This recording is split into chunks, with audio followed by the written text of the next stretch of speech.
A tourist crossed the line and threw a cup at a guard, confident he'd get away with it. But the guard's reaction shocked everyone and changed the course of that day forever. Let's start from the beginning. Omie, London. Morning. The bright sun reflects off the golden gates of Buckingham Palace, creating a dazzling glow. As usual, the square is bustling with life. Tourists armed with cameras and smartphones surround the area, vying for the perfect shot of the majestic royal guards. At the center of the scene stands Robert, as still as a rock. His red uniform is immaculate, and the tall black bearskin cap adds to his grandeur. He is the living embodiment of honor and tradition. Robert doesn't blink, doesn't move, like a statue, but his stillness exudes a power worthy of admiration. Yet not everyone in the crowd sees him as a symbol of British heritage.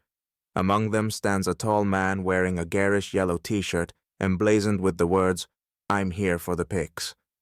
His loud laughter echoes across the square, disrupting the atmosphere of respect and solemnity. This man, whom the crowd has already nicknamed Mr. Cool, acts as if he owns the place. "Hey, buddy, smile," he shouts, waving his arms exaggeratedly. "They pay you for this, right?" Naturally, Robert doesn't respond. His stillness and silence are part of the job, part of the tradition. But this lack of reaction only fuels the tourists' antics. "Oh, I see," the man continues with a smirk. "You must be a robot. Tell me, is that true? Or are you just practicing standing like a mannequin?" His words elicit laughter from his friends, who are busy recording the spectacle on their phones. The rest of the crowd begins to murmur. Some nod approvingly, finding the scene amusing, while others are visibly annoyed.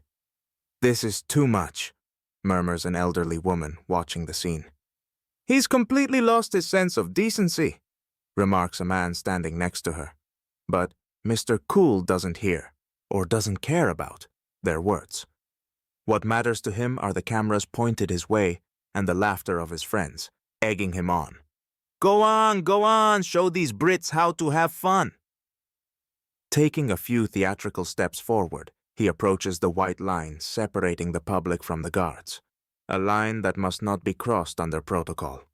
Robert remains motionless, but the tension in the air is palpable. "Well, statue, are you going to do something interesting? Or are you just boring?" taunts the tourist, standing with one hand on his hip and glaring at the guard provocatively. The crowd gasps.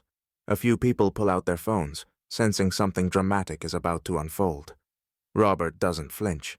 His gaze remains fixed in the distance, as if he hasn't noticed the provocation.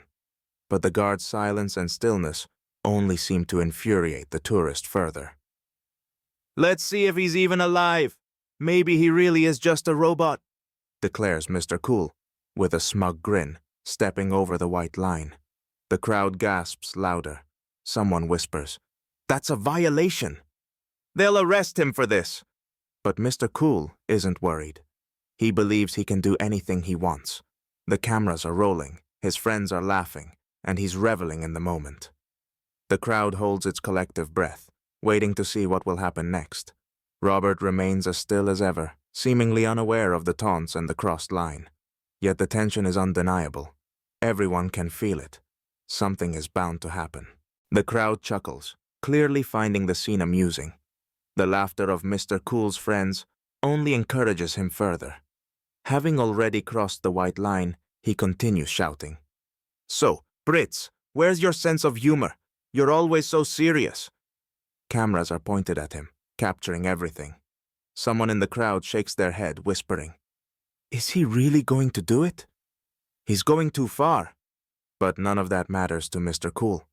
He's basking in the attention, reveling in his moment of fame. Suddenly, he pulls out a cup of water, holding it aloft like a trophy. "Let's wake this statue up," he announces with a broad grin. The crowd gasps. Someone whispers, "No, this is too much." Yet no one intervenes. Everyone just watches, as if it's some sort of theatrical performance. Mr. Cool moves even closer, waving the cup provocatively. Robert's gaze remains fixed and unflinching. His unmatched composure only highlights the absurdity of the tourist's antics. "Well, buddy, time to liven up," the tourist shouts before throwing the cup. In a split second, water splashes everywhere. Droplets land on Robert's impeccably polished red uniform and the tall bearskin cap. The crowd freezes, anticipating that the guard might finally snap. But Robert remains calm.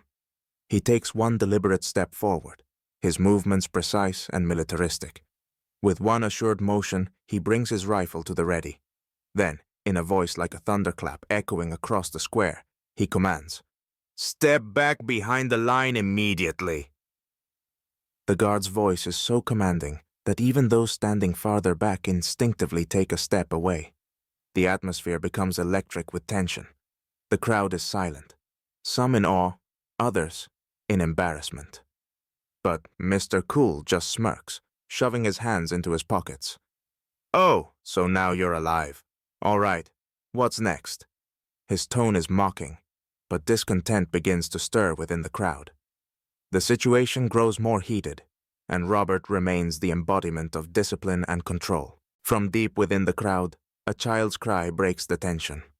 The sound contrasts sharply with the laughter and murmurs, piercing through the heavy atmosphere. All eyes turn toward an 8-year-old boy standing next to an elderly man in an old-fashioned coat. The man is a World War II veteran, his medals pinned to his lapel, his weary eyes filled with quiet dignity. The boy is wearing a t-shirt emblazoned with the British coat of arms, which now feels like a symbol of lost respect. "Grandpa, why did he throw the cup at him?" the boy asks through tears, clutching the old man's hand.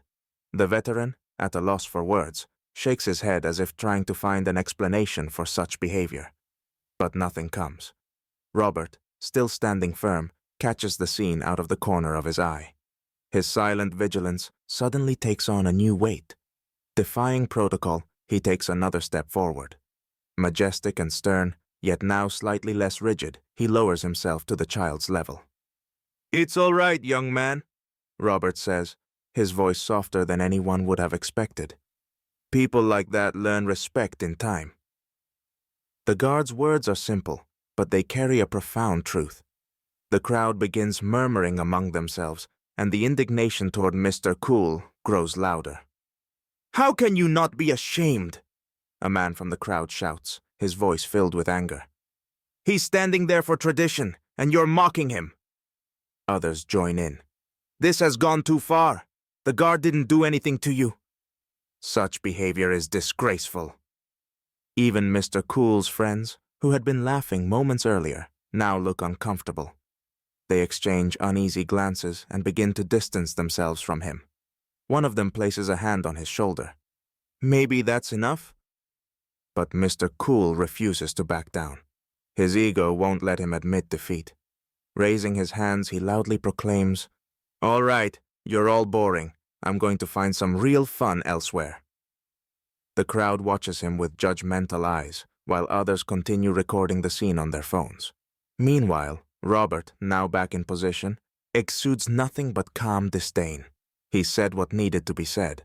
Now it's the crowd's turn to deliver their verdict. As Mr. Cool turns to leave with feigned pride, confident that he's still the center of attention, he takes only a few steps before being stopped in his tracks. Standing directly in front of him is a security officer. The officer's stern gaze and upright posture leave no room for negotiation. "Sir, you are under arrest for disorderly conduct," the officer says in a steady, authoritative voice that immediately commands the crowd's attention. The response is instantaneous. The crowd erupts into applause and cheers, mixed with approving shouts. "That's what he deserves! Finally! Now that's proper justice." Mr. Cool attempts to protest, but his words are drowned out by the approving noise of the crowd. He looks bewildered, unaccustomed to being the subject of ridicule rather than admiration. His friends, who had been laughing at his antics earlier, now hang back, trying to disassociate themselves from the situation. Meanwhile, Robert calmly returns to his position. He adjusts his tall black bearskin cap, straightens his stance, and once again becomes the embodiment of discipline. To him, it's as if nothing has happened. But for the onlookers, everything has changed. The crowd continues to buzz with conversation, recording videos and sharing the incident online. Headlines begin to surface almost instantly. Guard's dignified response teaches a lesson. and how the royal guard's composure became an example for all. Nearby, the boy who had been crying earlier now looks at Robert with newfound admiration, as though he's a true hero. His grandfather, the veteran, gently removes his hat and says quietly, "Thank you, sir." Robert, maintaining his posture, gives a slight respectful nod. He resumes his silent watch, once again a symbol of tradition, reminding everyone that honor and discipline always rise above provocation. As the crowd slowly disperses, the respect for the guard lingers in the hearts of those who witnessed the day's events.